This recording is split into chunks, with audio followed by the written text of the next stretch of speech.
Alors la stack élastique, elle est composée de trois morceaux. Un premier morceau qui est le E, donc c'est pour Elasticsearch, donc qui est un moteur de recherche.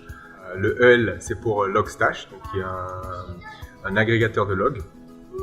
Et Kibana, qui est un outil de visualisation de ce qu'on aura collecté. Donc grosso modo, la façon dont ça fonctionne, c'est qu'on a Logstash qui va collecter des informations issues généralement de logs. Ensuite, Elastic qui va indexer ces informations et permettre de les restituer. Et derrière, Kibana va permettre d'interroger Elastic pour faire des jolis graphiques. Voilà.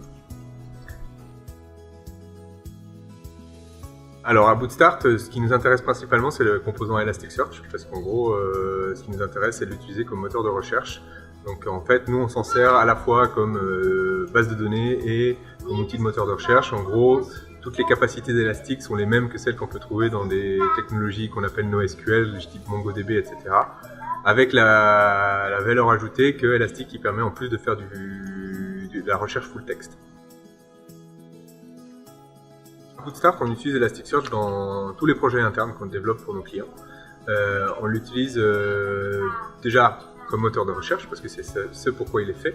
Et en fait, tous les projets pour lesquels on travaille sont souvent des plateformes et ces plateformes nécessitent à la fois de stocker des données, mais également pouvoir les retrouver et les rechercher.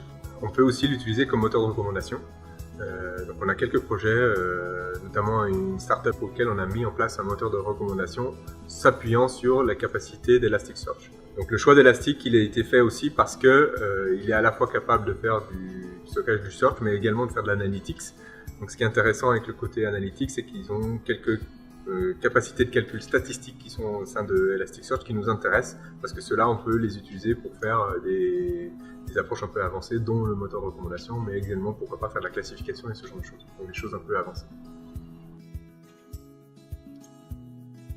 Alors pour faire un moteur de recommandation, pour l'instant on a fait quelques petits essais en utilisant une fonctionnalité qui est intéressante dans Elastic qui s'appelle les termes significatifs. Grosso modo, ça permet de calculer les mots qui ont un pic de fréquence. Et donc ce pic de fréquence va nous donner des informations sur qu'est-ce qui caractérise un document dans Elastic. Et du coup, ayant une caractérisation d'un sous-ensemble, ça nous permet derrière de le réutiliser pour faire de la classification.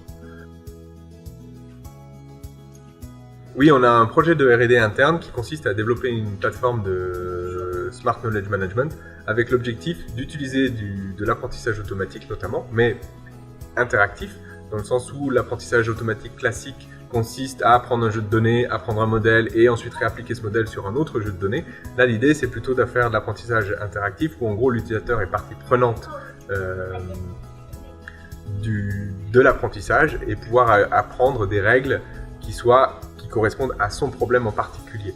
Donc notamment, on va l'utiliser pour faire de la classification de données, des données de l'utilisateur. Donc on va proposer un outil qui permet à un utilisateur de construire des règles de tri par apprentissage automatique de ses propres données.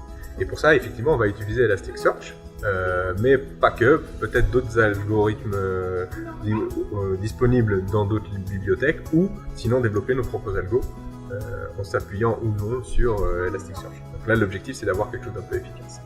Mais on a beaucoup d'espoir dans ce que permet de faire Elastic, notamment par ses capacités de calcul statistique, et c'est pour ça qu'on a une équipe avec différents profils, dont un statisticien qui va nous aider à essayer de faire sortir le meilleur de Elastic.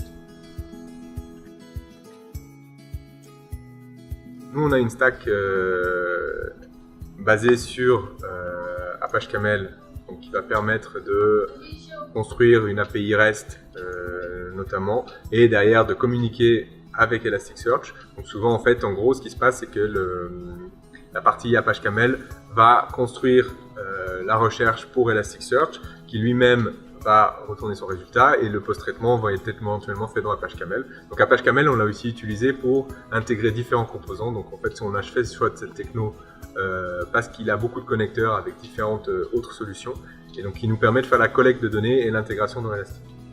Ensuite, derrière, en front-end, on va utiliser de l'AngularJS. Donc grosso modo, on a la façon dont on va construire nos projets est toujours découpée en deux. Une partie REST back-end avec Apache Camel, et derrière Elasticsearch en moteur de base de données, et en partie front-end. Et la partie front-end, elle va être en AngularJS et va communiquer, va permettre de faire la visualisation des données, faire les interactions avec les utilisateurs, tout en s'appuyant sur l'API REST.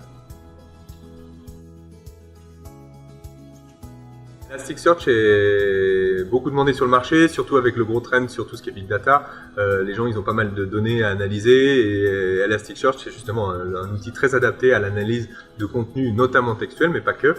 L'analyse de log, il n'y a pas que du contenu textuel dedans, mais il y en a un petit peu. Et donc, quand on a du contenu à la fois textuel et autre, Elasticsearch est très prisé. Souvent, la compétence qu'on a constatée sur le marché est une compétence assez technique d'Elasticsearch. Et donc nous, la grosse plus-value qu'on a, c'est qu'en fait on vient des labos et que du coup on connaît toute la science qui est derrière les moteurs de recherche. Et du coup ça, c'est aussi là où nous on va avoir notre expertise qu'on va pouvoir apporter pour les différents projets. Même les SS2I font appel à nos services pour compléter une offre qu'eux ne peuvent pas forcément offrir à leurs clients. Et donc en gros, en tant qu'experts, ils font appel à nous pour une compétence reconnue dans tout ce qui est moteur de recherche et notamment Elasticsearch. On va recruter des personnes chez Bootstart. En gros, on va tous les former sur notre stack dont Elasticsearch fait partie. Et donc en gros, quand on arrive, même s'ils ne sont pas formés initialement, et c'est rarement le cas parce que les compétences élastiques n'existent pas forcément tant que ça sur le marché, donc nous on va systématiquement les former à Elasticsearch, entre autres.